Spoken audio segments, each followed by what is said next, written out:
So this morning, I wanted to step outside of the norm and do something just a little bit different for breakfast. So I'm just adding a little bit of brown sugar to some bacon and placing it in the oven.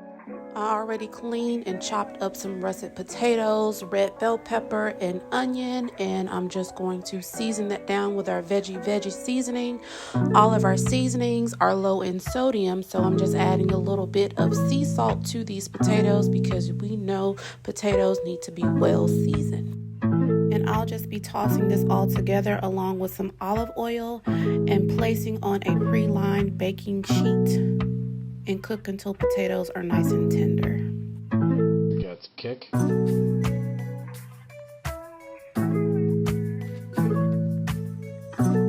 Now, I've been told by multiple people to try our veggie seasoning and some scrambled eggs. So today is the day. Veggie and scrambled eggs.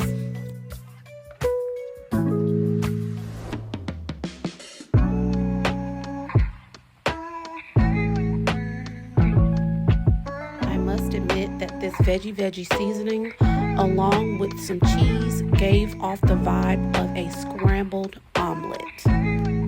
I will definitely be doing this again in the future. And if you haven't already, try veggie and some scrambled eggs.